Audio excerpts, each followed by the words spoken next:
Hello, everyone. Thanks very much for joining us today. It's great to have you here with us. As we know, programmatic has been an incredible disruptor in media.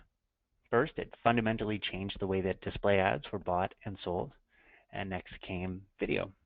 There's some work being done out of home right now, but today we're going to talk about the newest frontier for programmatic, which is audio. Please note that this webinar will be recorded and distributed to attendees via email later this afternoon. If you have any questions at any point during the webinar, just type them into the questions box within the GoToMeeting interface, and we'll address as many as we can during the question and answer period at the end. If there's anything that you wanted to share from the webinar on social, we've got a hashtag, which is AmplifyAudioCA, which you'll see on the bottom of the screen there. So off we go. Here's our agenda for today, just how our time is going to be spent together. We'll start with our credentials, so you know what we're all about. And then we're going to move on to the audio landscape in Canada. We'll review some best practices for making audio campaigns successful. And then we're going to take a look at a case study to show one particular campaign that worked out very, very well. And as I was saying before, we'll finish off with any questions. Very happy to have Mike O'Neill join me today for this webinar. So Mike is the VP of Programmatic Partnerships at Triton Digital, where he works with operating partners around the world, such as ourselves. He also works with publishers, ad tech, and agencies. Before Mike joined Triton, he was VP of Sales and Ad Operations at Westwood One, which is an audio content company. There he oversaw their network and their traffic revenue from traditional and digital. Thanks, Mark, and thanks everyone for joining today. Very excited to work with WMG's Mark Bresset. Mark's role at Western Media Group is to find the best digital opportunities for advertisers to engage with their customers. His team runs WMG's independent trading desk that services advertisers and independent agencies. Mark previously ran the digital advertising for Best Buy Canada, and his resume includes stints working at a national broadcaster, an agency, and a bike shop. Mark lives in Vancouver, but is often answering emails at 9 a.m. Eastern Standard Time. Further, I'm also happy to introduce Megan Hartman, Programmatic Lead North America at SoundCloud. Megan looks after programmatic monetization, strategy, and partnerships with a keen eye on growth in emerging markets. Megan has been instrumental in stewarding premium inventories via SoundCloud's partnership with A2X, and she looks to continue the exciting solution-based narrative that SoundCloud has developed for media partners and brands in Canada. So with that, I'll turn it over to Megan. Thank you so much, Mike. Good afternoon, everyone. Good morning. Thank you so much for joining us today. I am so excited to be here to help share with you just why audio is so powerful, has such great potential, and why we've chosen to work with Triton and A2X to support our investment in audio programmatic. SoundCloud has fast become the world's largest music streaming platform. We have a very unique approach in that we reach and support not only the listener audience, but also the creator audience. We help to foster a relationship between the two, helping listeners to discover new content, emerging content, and help up and coming creators to help establish their fan base and reach new audiences, just like we've done to date. And for that reason, we have such massive reach.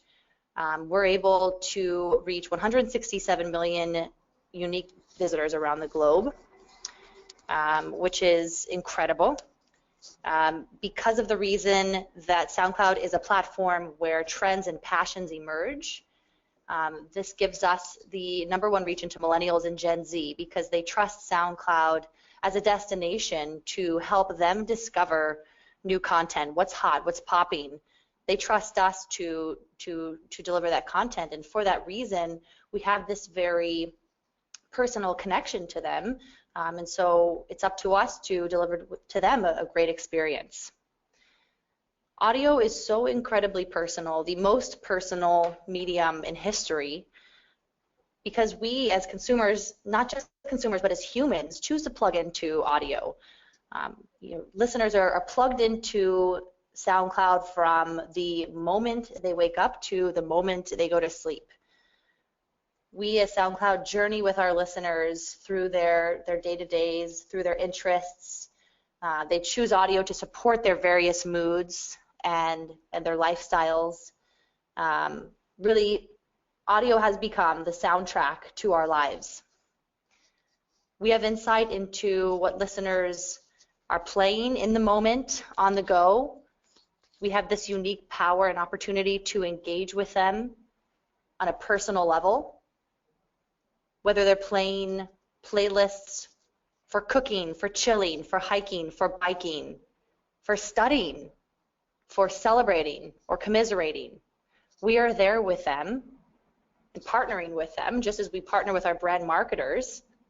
And we're taking this moment to enhance their lives.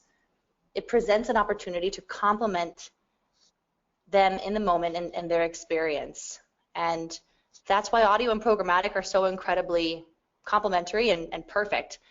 Programmatic being the most personalized advertising solution in history, and audio being so incredibly personal and intimate, the targeting capabilities that we have through programmatic allow us to reach listeners not only based on their basic demo age and gender, their device, their location, but also based on how they're feeling in the moment. And again, this creates such a unique opportunity, unlike any time before in history, to reach them on this personal level and engage with them, not only to inject another offer, taking this moment to inject another offer down their throat, but taking this moment to connect with them as humans. And that's why we've chosen to partner with Triton and A2X to help us support these efforts and endeavors and really help to partner with us in this growth. Well, thank you very much, Megan, for that. A little bit about Triton as well. Triton Digital is a leading ad tech provider to the digital audio marketplace. Our company's innovative technology solutions enables live and on-demand publishers, like SoundCloud, for instance, to build audience and revenue globally. We own and steward the only MRC-accredited measurement tool in the space, which is called Webcast Metrics. And as a pioneer in the sector, Triton Digital has made premium audience available programmatically for the first time, maximizing buyer efficiencies for advertisers and agencies across the world. And Western Media Group, for those of you who don't know us, we are an independent media marketing firm.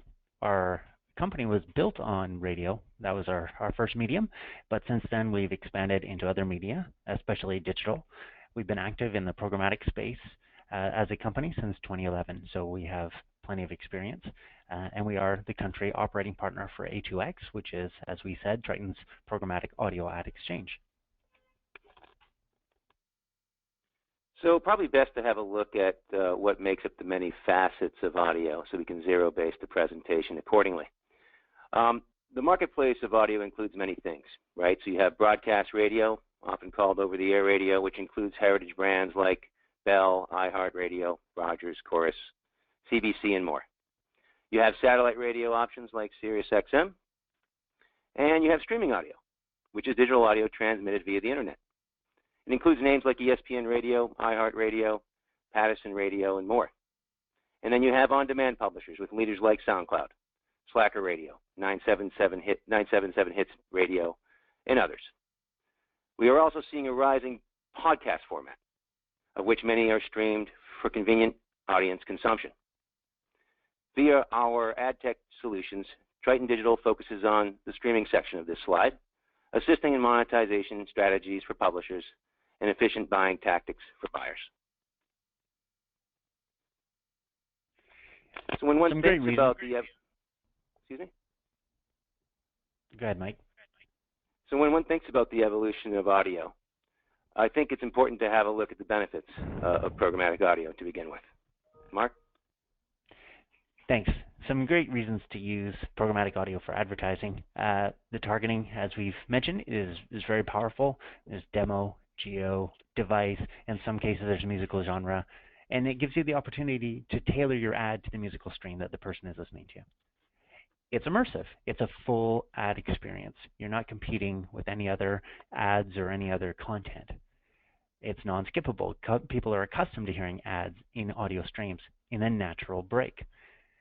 Low fraud. There's very little incentive for bots to stream audio. So the economics don't work out for a bot because the pace of ad delivery is so much lower than on a web page where you could have 4 and 5 ads consumed in a few seconds.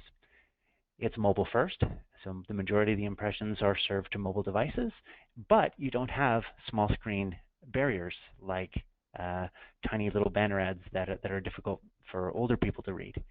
And it's a growing audience, and this is a recurring theme throughout this presentation. It's just the fact that this is a medium that's being increasingly adopted by users and by listeners. Just a really quick review of programmatic in the audio landscape for those who aren't super familiar with how this works. So it starts with a stream. So a publisher has a stream, which they push out to the internet. Could be music, it could be one stream from a radio station that people tune into, or it could be individual streams like what you would get on SoundCloud. When an ad break comes up, the publisher ad server initiates an auction on the exchange, and it passes along all the appropriate information about the individual who needs an ad. And this is individual, so remember this is unique for each person who's listening. So let's say Mike and I are listening to the same radio station broadcast digitally. We could potentially each be served a different ad at the same time. So every advertiser who is interested in delivering an ad to this person on auction, right, they decide what ad to send based on the listener's characteristics. Then the auction happens, and the winner sends their ad to the listener for a seamless experience between advertising and content. So all of the auction-based, all of the ad calls, all of that happens in fractions of seconds. To the listener, this is a completely seamless experience. They couldn't tell you that this was coming, that the ads and the content were not coming from the same place. So it's important to have a look at the premium publishing partners to give you a sense of what's available. A2X by Triton Digital has 150 plus digital audio publishers leveraging both in-market and out-of-market consumption of audio streams for advertisers by geo. In Canada, premium digital audio publishers like SoundCloud, Slacker, CBS, ESPN, MLB at Bat, and more are available for programmatic audience procurement via desktop, mobile, and other listening devices. As an example, MLB at Bat listening in Canada may go beyond a Red Sox at Blue Jays game. It could be your neighbor listening to a Cubs at Cardinals game on his mobile in Ottawa. All of these publishers have interesting content and user interfaces that cater to the many different demographics, psychographics, and preferences of the consumer. It is exactly this combination of leading on-demand and live streaming publishers that makes a programmatic audio universe complete and pervasive channel for which to consider ad investment. So getting to the audio landscape. As most of us are aware, given our day-to-day consumption, that very landscape is full of growth, whether it be the precipitous rise of digital audio consumption by percentage of population or time spent listening with the channel. We are all happy to consume interesting content that moves with us and does so with easy access. And such is the state of the digital audio channel. So one thing to look at is sort of the evolution of device, which is in turn the evolution of audio. The ecosystem of the audio player/device has changed drastically over the past 30 plus years. We've gone from MTV artists glorifying the boombox in videos in the 1980s, to marathon runners holding canary yellow Walkmans in the 1990s, to Gen X college students with their first iPod release in 2001. It really is staggering to see how far the marriage of device and audio has come when you stop to think about it. But our population never really stops, do we? Consumers seem to be in perpetual motion, shower, to their commute, to their office, to the treadmill, to the grocery store, to the kitchen, back to the shower. The smartphone and in-app listening has changed the game. Consumers have elegant user interfaces, on-demand music discovery tools, breaking news, spoken word, all neatly stored next to our photos, videos, and social apps. All that is left for the consumer to do is simply plug in with their earbuds or Bluetooth So we as consumers enjoy what is largely an intimate one-to-one relationship with today's digital audio channel. Modern history now of audio streaming in Canada. Now, there was some, back in the dark ages, some initial online radio formats with Yahoo and Virgin, but in the recent history, in the past decade or so, it starts with Groove Shark. So Groove Shark was the first streamer that I was really into, and I remember that there was just so much content on there, almost any song, huge catalog, lots of playlists. It was great for music discovery, and then when you just want to hear that one particular song right now, you could usually find it on Groove Shark. Great content, but the advertising opportunities were more limited. So there were primarily banner ads and some homepage takeovers.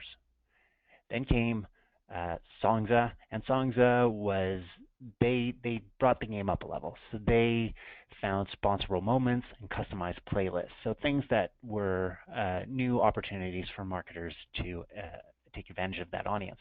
Eventually, Songza was purchased and has now become Google Play Music. Then Spotify and SoundCloud launched, and they figured out that what worked for 100 years on radio would also work online, and that's audio ads played in between songs. So now we have the audio ads for the first time being available within streams. Eventually, Triton Digital launched A2X, which is a programmatic ad exchange. So now we have the audio ads, and we've expanded that into programmatic. So programmatically, in real time, we insert the ads into playlists. Back in 2016, Bell launched iHeart under a licensing agreement, and earlier this year, the Rogers-led consortium of broadcasters launched Radio Player Canada. And now Canadians can stream Canadian content in-app. As of right now, both iHeart and Radio Player are exploring programmatic solutions for their platforms, but no announcements yet. I do think that that's going to have an impact, though, on how we are streaming music. And in other news, Google, as I understand, is beta testing programmatic audio ads for Google Play Music as we speak. So as the audio players have evolved, you can see that audio has the power to serve many roles, just as it has for a long time. What is more momentous for milestones or memories in a song, right? Your senior prom, your first car, your 21st birthday, your wedding song, your 40th birthday. A song has the innate ability to trigger that emotional connection to recall. Music entertains, spoken word educates and informs. We commiserate, attend concerts together. Audio is this constant stimulus of our lives. We move, we take actions. But most of all, audio is omnipresent. As Megan said, is the soundtrack to the tasks that make up our day. So we have a look at the way it's consumed. Obviously a big part of our day is the connected home. And connectivity and device is the hallmark of audio consumption. We consume audio in multiple dwelling spaces and on multiple devices. One of those devices is in the car. Again, the theme of growth and reach and time spent, we see that here. And people are listening to audio, but the way they're listening to audio is changing, not just in the home. And while radio buyers are very familiar with people tuning to radio stations while in car, we also see that increasingly drivers and passengers are streaming via their smartphones, as well as just tuning in. And here, this is our only American content slide, which we couldn't find the Canadian data for, but I believe it would be the same north of the border. And what we see is increasing growth in how people are making streaming a habit. So every year, we see more people are listening to radio online, and they're spending more time doing it. In Canada, year-over-year growth is strong. 29% of internet users now streaming a music service. And that really shows the growth of the opportunity and how there's still lots of potential for us.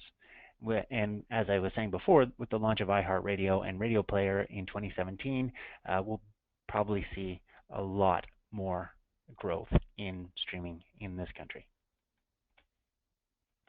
radio is far from dead. It reaches a vast majority of Canadians. There's still a ton of audio content consumed on terrestrial radio. But the shift to how people are listening to that content has started. The devices that people use are changing from a radio to a computer or a smartphone. And we see that particularly in how Canadians are consuming audio in time of day averages. As you can see, the average across the whole country here in this graph looks more like online consumption than radio tuning, right? Radio tuning has 2 peak periods in the day, typically morning and afternoon drive. Streaming is happening more evenly throughout the workday and tapers off overnight. And this aligns with the growing interest in out-of-home planning and buying. Audio should be thought of as an on-the-go channel that complements your mobile and other out-of-home initiatives. So the question is, what does this mean for marketers and agencies? And since the launch of A2X in the United States in January 2013, the opportunity for brands, agencies, DSPs, and trading desks has remained, but yet it has matured. And that opportunity is a scalable and largely mobile platform that enables the brand to connect on a one-to-one basis with the consumer, and for the buyer to enact on audio targeting strategies that complement their video, display, mobile, and native channels. It's important to remember that audio is pervasive, ads are non-skippable, and the medium is always on.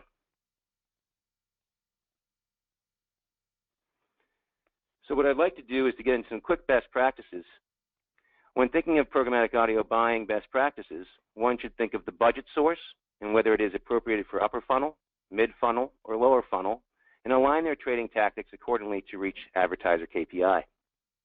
The utilization of your DSP will allow for some of the very same tactics that you utilize for video, display, native, etc.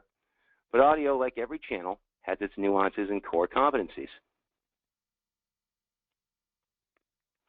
So getting into that core competency and best practices, one should consider reach and frequency to build recall, utilize frequency capping for addressable audience, have multiple creatives that are memorable and entertaining, provide digi-centric calls to action like click the banner, enter promo code, visit our website, explore incentives, just as some examples.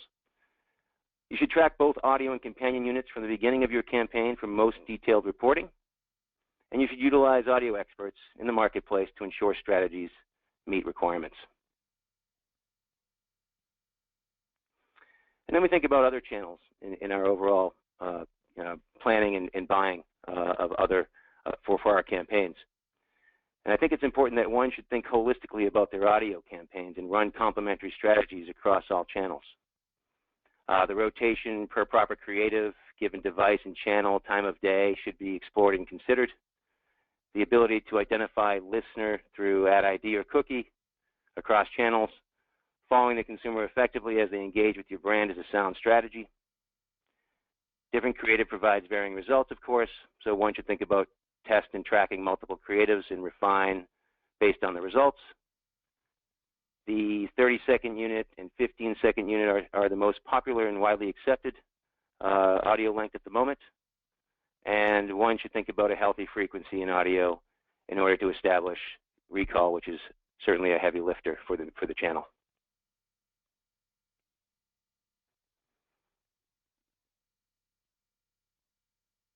So in terms of programmatic buying and planning resources, or planning and buying resources, so as you get through your decision making for planning and buying digital audio, there are a tremendous amount of resources that make transacting programmatically easy, i.e. the utilization of your preferred DSP or perhaps your managed service, the ability to transact in open auction or with Programmatic Direct private marketplace exists today in the audio channel.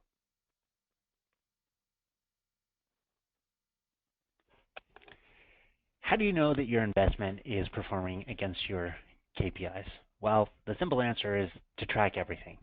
And that also allows you to optimize your campaign. Use macros to track variables like publisher or station name or device type. And that also standardizes various data points from the audio channel to your system. So for your DSP, your DMP, your attribution partner. With audio, it's especially important to look at metrics beyond the click rate to judge effectiveness. look at conversion tracking via cookie and universal device ID to see real results. Third-party tracking services like ComScore, ConvertRow, maybe even a third-party ad server that can also give you more data. Here are the macros that we support on our exchange. It's possible that other audio sources are doing different things, but this is what we're doing. So if you're new to programmatic or digital, this slide shouldn't be intimidating. It's just a bunch of opportunities for you to see data about what's passing through, and we'll set you up for success. Your primary source of reporting is going to be your demand-side platform. So the tech that delivers the ad has the most information about those ads being delivered. If you want to know how many ads were served in a specific market or which audience segments, your DSP or trading desk or managed service partner can tell you. Advanced reporting can come from any service that you're signed up for, like Nielsen, Millward Brown, possibly ComScore. Some third-party ad serving can also deliver additional reporting. And the exchange will push publisher station or format genre information. So getting into the results, I wanted to come across with a real case study here. Mark, if you just push that along, thanks. Speaking to this slide here, this is a case study from a leading big box retailer. This was a national campaign with key geo heavy ups. The objective was to advertise the brand, call out price and product benefits, otherwise known as price and point advertising. The brand identified 3 pages at their site that they wished to track for intent to shop. Those pages were their store locator, shopping cart, as well as the schedule of an online pickup in store. And the tactics for tracking included cookie and ad ID tracking with a 30-day window. A DMP was utilized. The taxonomy included intenders, intent to purchase, past purchases, etc. So just take your eyes to the graph here. You'll see in month 1, 109 uniques took 307 actions against the aforementioned KPI. In month 4, 398 uniques took 2,789 actions against the aforementioned KPI. So that's a precipitous rise in engagement. As the advertiser's message was rotated, frequency managed, we see the power of recall establishing itself for a significant ramp. Uniques grew 4 times, while page views grew 9 times over the 4 months. So in part, the audio channel has forever been a hard-working component of your ultimate media mix, as we know, but because it's not a last-touch medium, its ability to show effectiveness can sometimes get lost in the conversation. With simple digi-tactics, it is now easier to show how the audio channel is pervasive, effective, and absolutely does influence consumers to take action. This particular test turned into an annual investment for the brand. It is executed by the agency trading desk via self-serve and has been a nice success for all involved. In summary, now is a great time to be taking advantage of the audio opportunity in Canada. This new and exciting platform is based on solid fundamentals. Audio has great advantages that make it an incredible complement to other programmatic channels like display and video. Audio ads don't fight for attention and reach a highly engaged, tuned-in audience. On a web page, the content and other ads are competing against each other. This one ad has a full attention takeover, targeting down to the user level, whether that's by device, mobile ad ID, cookie, demo, or on occasion musical genre. Audio ads have always shown to have a strong recall, and this advantage persists despite how people are consuming the audio stream. And that concludes our prepared remarks. So we will move on to some questions. I've got a question here to start. How long do you recommend creative ads are? Mike, I can take that. Yeah, I can take that, yeah. Mark. I mentioned earlier in the presentation. So most commonly, 30 and 15-second ads have been sort of pushed to the exchange. That doesn't mean that we're not accepting, or publishers are not accepting 5 seconds or even 45 seconds. You know, I would say it's more about user experience. It's important to understand that you are taking someone's time, right? So you want to use that time literally, wisely, whether it's curating the right creative or making sure that it's the right length per device. I think anything from a mobile perspective, which is largely what the listenership is, right? If you look at mobile listening just overall in globally, it's about 80% mobile consumption for those that we've tracked at Triton Digital. And from that perspective, much of that is in-app. So it's really having understanding of how folks are consuming it. You do want to be pervasive, but you don't necessarily want to be a nuisance with a very long piece of copy. Folks are on the go and they're tuning in for curated content. As Megan said, it's an opportunity for marketers to really engage one-on-one and put a really nice curated piece of creative into the ears of the listener. So that would be my sense on what we've seen for ad lengths or ad unit lengths to date. Mike, I'll let you speak to this one as well. When will Pandora join the programmatic marketplace? Well, I don't have the necessary answer to that because I'm not employed by Pandora. Pandora is an excellent client of ours from the webcast metrics perspective. They are certainly a pioneer in the space, especially in the United States and elsewhere. I would say that they're mulling it over. Not necessarily sure as to what direction they're going to go, but they're certainly aware of A2X and the other and the sort of the supply side platform ecosystem. So I think they see the value, but they certainly are weighing their options and doing so carefully and probably with a right-minded way in terms of their monetization plans, which I don't have access to. So that would be my comment. And as far as I know, there are no plans to launch Pandora in Canada, so that would be a U.S. only play at this point. Unless, Mike, do you know if they're active in other markets around the world? They're active in Australia, not necessarily programmatically, but have a pretty large listenership. I don't know exactly in terms of their programmatic plans as to where they'd be turning on or off for their audio impressions at this time. Great. So another question we have here is, can you track 100% of all audio post or click view conversions in a DSP? And the answer to that is yes. You can implement tracking tags with your audio ad, and all of that data should pass through to your DSP. So yeah, you should be able to do that without any problems whatsoever. Another question here we have is, I think this is a good one. If we use a click the banner call to action in the audio message, can we guarantee that there will be a companion ad present during the ad?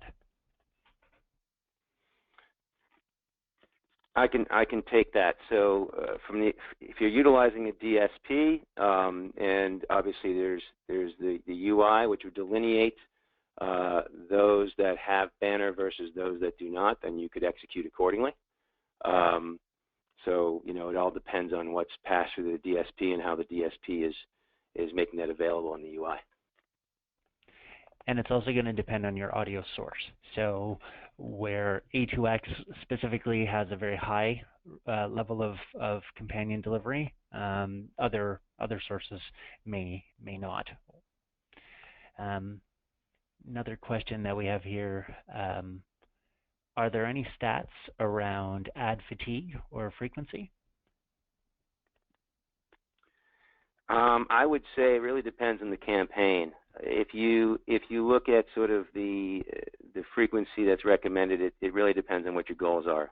Whether you're doing something in a short flight period where you really want to saturate the marketplace, or if you're doing something over time, like the case study that I showed, there was a heavy rotation, probably a frequency of I think 10 to 12, but I've seen higher. So it really depends on what you're looking to accomplish based on the parameters that are at hand for the campaign.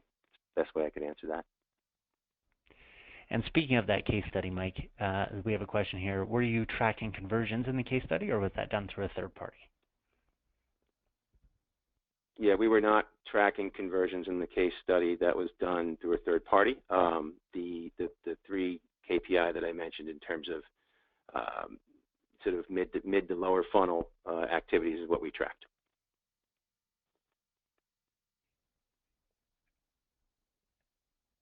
Hello? Yeah, and then I'm just thinking, it's great. We're getting lots of questions, so thank you guys all for being very engaged. I can answer this one. Does more than one ad run in a break? Is there a limit of ads per hour? So there depends on the audio stream. So for example, if you're listening to a radio stream and there's a break where on the radio broadcast you may have 3 or 4 ads, then there could potentially be 3 or 4 ads in that same break on the audio stream. But there is no, most of the pure play streamers will have shorter, more frequent breaks. Another question, can you include audio for attribution modeling, for example, with Google DCM?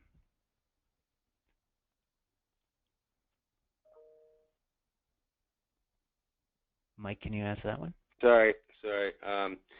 The answer is yes. You can include audio for attribution modeling. We talked about the macros. Google DCM is certainly a third party that we've worked with before. I'd have to see just in terms of a test case, but I would say the answer would be yes to that. I've got another question here about streaming tends to skew to younger audiences. Do your partners offer opportunity to reach older audiences with scale? The answer to that is that the targeting can be done based on the data that's available. So if there is data available around age, then absolutely, there are opportunities to target to an older audience. When you look at it regionally, if there is scale, that's going to depend on how you set your parameters and how much data is being passed. So do you have a DMP that you can layer in additional data sources to? Are there third-party data sources available? Does your DSP have their own first-party data that you can leverage as well? But the answer at a high level is yes, that can be done at scale. Some publishers don't necessarily pass that demographic information, so as a substitute for the exact demographic information, you could also look at musical genre. So for example, you could include maybe jazz or classical music as a complement to your demographic targeting. I have another question here. Would you ever recommend a programmatic audio campaign as a standalone program without equal display or video support? Mike, do you want to answer that one? Sure, I would, depending on the type of budget that it is. To me, audio can certainly stand alone. You'd have to plan for proper frequency as well as proper reach, but it doesn't necessarily have to be in part with display, video, or native. The audio channel has its nuances where it has its own strengths, that I think could serve a brand and campaign well as long as it aligns well. I would say that of the advertising spends that we see from a programmatic perspective, probably 25% of that investment is standalone without other channels in support. Okay. Another question here. Can you run sequential ads by user? And as a sort of addendum to that, can we apply CRM targeting or third-party behaviors? So I can take the latter. Third-party behaviors or CRM targeting, yes. So Triton is exposing ad ID and cookie. So depending on your usage of DSP and DMP or CRM, you can certainly overlay that to the audience that we're pushing. In terms of sequential, yes, by using trackers that put listener into the next creative group, it's a very DMP-centric tactic, but certainly one that can be executed on. And in terms of this, it's sequential advertising. That should be something that would be available through your ad server or your DSP.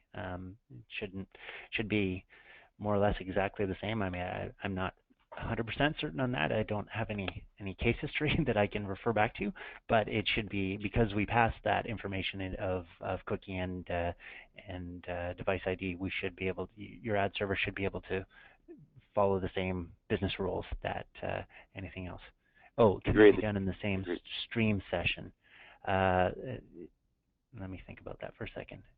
Mike, any idea? The sequential in the same stream session?